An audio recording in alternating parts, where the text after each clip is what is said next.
Bonjour à tout le monde. Nous sommes arrivés dans notre méditation de l'évangile de Jean au chapitre 5 que nous lisons. Après cela, il y eut une fête des Juifs et Jésus monta à Jérusalem. Or, à Jérusalem, près de la porte des brebis, il y a une piscine qui s'appelle en hébreu Bethesda, c'est-à-dire la maison de la miséricorde, et qui a 5 portiques. Sous ces portiques étaient couchés un grand nombre de malades, des aveugles, des boiteux, des paralytiques, qui attendaient le mouvement de l'eau, car un ange descendait de temps en temps dans la piscine et agitait l'eau. Et celui qui y descendait le premier, et après que l'eau avait été agitée, était guéri, quelle que fût sa maladie. Là se trouvait un homme malade depuis 38 ans. Jésus l'ayant vu coucher et sachant qu'il était malade depuis longtemps, lui dit, « Veux-tu être guéri ?» Le malade lui répondit, « Seigneur, je n'ai personne pour me jeter dans la piscine quand l'eau est agitée, et pendant que j'y vais, un autre descend avant moi. » « Lève-toi, lui dit Jésus, prends ton lit et marche. » Aussitôt cet homme fut guéri, il prit son lit et marcha. C'était un jour de sabbat. Les Juifs dirent donc à celui qui avait été guéri, « C'est le jour de sabbat, il ne t'est pas permis d'emporter ton lit. » Il leur répondit, « Celui qui m'a guéri m'a dit, prends ton lit et marche. » Ils lui demandèrent, « Qui est l'homme qui t'a dit, prends ton lit et marche ?» Mais celui qui avait été guéri ne savait pas qui c'était, car Jésus avait disparu de la foule qui était en ce lieu. Depuis, Jésus le trouva dans le temple et lui dit, « Voici, tu as été guéri, ne pêche plus, de peur qu'il ne t'arrive quelque chose de pire. » Cet homme s'en alla et annonça aux Juifs que c'était Jésus qui l'avait guéri. C'est pourquoi les Juifs poursuivaient Jésus, parce qu'il faisait ces choses le jour du sabbat. Nous assistons là encore à une guérison extraordinaire de la part de notre Seigneur. Il rencontre cet homme paralytique-là depuis 38 ans, comme les Écritures nous l'ont dit tout à l'heure. Et donc le Seigneur avait rendez-vous avec cet homme-là encore afin de manifester la gloire de Dieu à travers sa guérison. Et donc Jésus justement interroge le malade qui se trouvait là bien évidemment, lui aussi en espérant à la miséricorde, en espérant justement être le premier à se jeter à l'eau lorsque l'ange descend pour agiter l'eau. Comme plusieurs furent guéris de cette manière. Et donc depuis 38 ans, vous pouvez vous imaginer un homme qui est là depuis 38 ans et dans cette condition-là et qui espère toujours être guéri, mais son tour n'arrive presque jamais. Parce que pour une évidente situation, son cas, il est paralysé. Non seulement il est malade, mais il est paralysé. Il n'a pas en lui-même les moyens d'atteindre cette eau-là lorsqu'elle est agitée, d'atteindre ce salut-là. Encore ici, nous avons une image de la condition de l'homme. Nous avons une image là de la condition pécheresse de l'homme.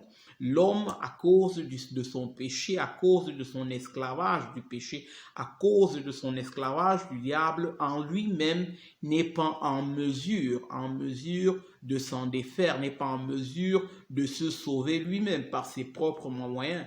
Le péché, en quelque sorte, est comme une paralysie qui lui empêche de voir Dieu, qui lui empêche de marcher dans la justice de Dieu, dans l'amour de Dieu, dans la vérité de Dieu. Et donc, à travers encore cette guérison-là, nous pouvons faire ce parallélisme-là avec le péché.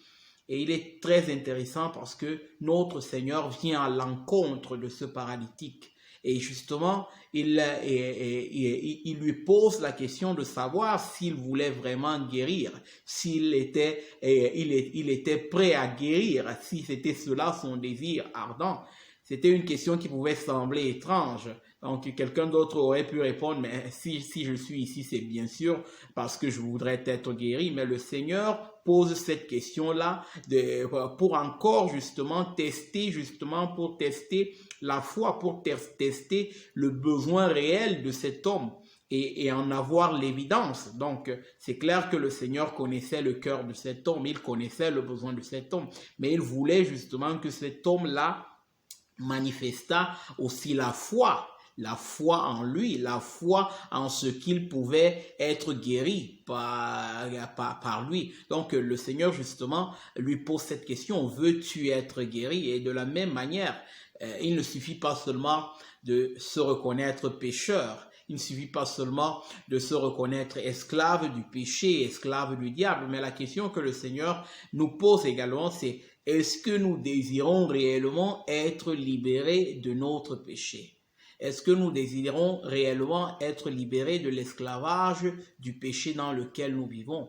Dans cette paralysie, est-ce que nous avons compris réellement la condition misérable dans laquelle nous vivons?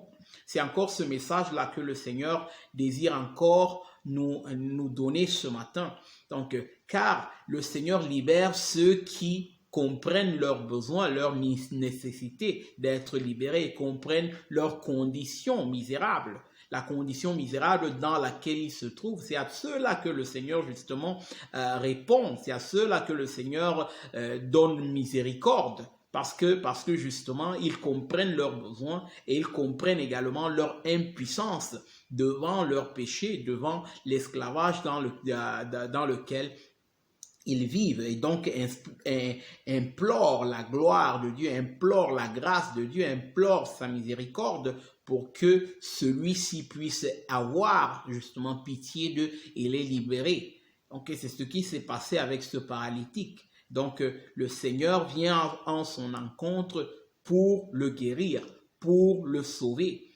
Et comme le Seigneur est venu, il est descendu du ciel, il est venu, il a habité parmi les hommes, comme nous l'avons vu dans les chapitres 1 de Jean. Il est venu à notre rencontre. Il est venu accomplir ce qui était impossible pour nous. Il était impossible pour nous de nous sauver par nous-mêmes. Et donc, le Seigneur est venu vers nous pour justement être ce sacrifice-là expiatoire, ce sacrifice suffisant pour le pardon de nos péchés et pour notre réconciliation avec Dieu, afin que nous puissions commencer à marcher dans l'amour de Dieu, dans la justice, dans la paix, dans la sainteté de Dieu, de manière agréable à Dieu.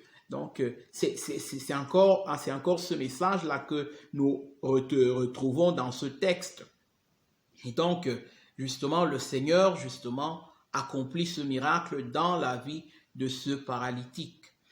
Et il est intéressant parce que, justement, au verset 8, le Seigneur dit à ce paralytique, « Lève-toi, prends ton lit et marche. » Et aussitôt cet homme fut guéri, il prit son lit et marcha. Donc il obéit au Seigneur, il obéit par la foi en la parole que le Seigneur justement a prononcée. Et à cause de cette foi en la parole du Seigneur, il est guéri instantanément. Donc comme je disais tantôt, le Seigneur voulait justement tester la foi de cet homme.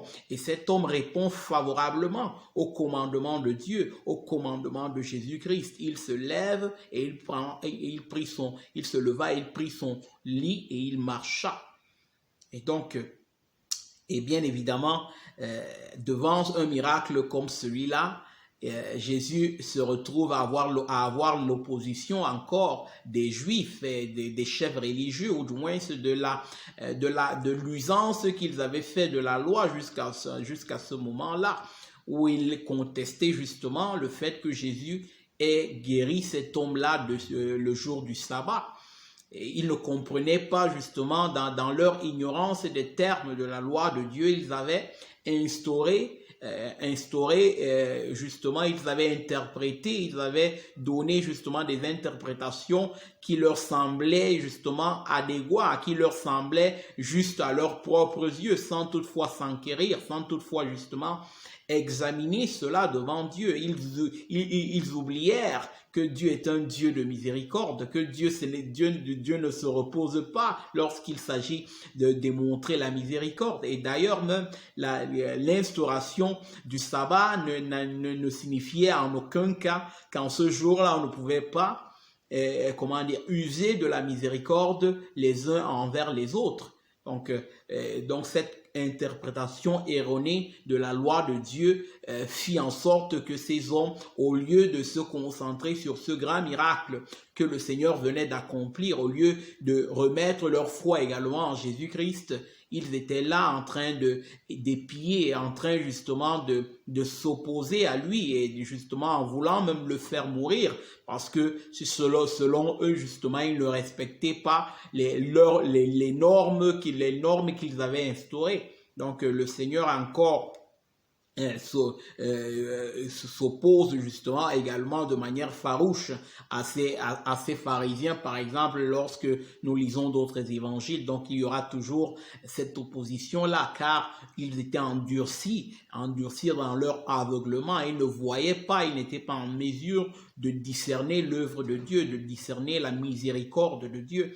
Et donc c'est un peu cette triste réalité dans laquelle le Seigneur Jésus-Christ a effectué son ministère. Et donc, allons-y au verset 14. Donc, le Seigneur, après avoir guéri cet homme, le retrouve dans le temple.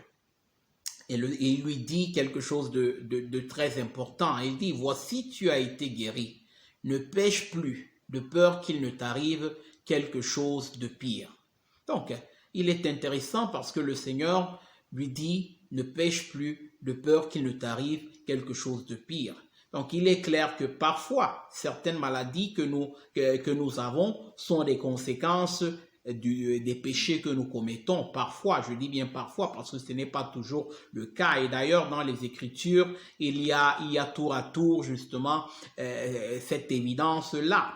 Mais ici, on ne nous dit pas de manière claire que cet homme-là avait commis quelque péché que ce soit pour se retrouver dans cette situation. Mais ce qui est clair ici, c'est que le Seigneur lui dit d'abandonner ses péchés, de ne plus marcher dans les voies qu'il avait marché jusqu'à ce moment-là, car il pourrait lui arriver pire. Il pourrait lui arriver pire, non seulement dans cette vie-là, mais bien plus dans la vie future, lors du jugement du Seigneur, lorsque le Seigneur reviendra pour juger les vivants et les morts. Donc ceux qui n'auront pas cru, ceux qui n'auront pas marché dans sa justice, ceux-là justement seront justement condamnés à la colère éternelle de Dieu. Et donc le Seigneur attire encore l'attention de cet homme-là en lui commandant de chercher Dieu, de marcher dans les voies de Dieu, de rechercher la justice de Dieu, qu'il ne devait pas se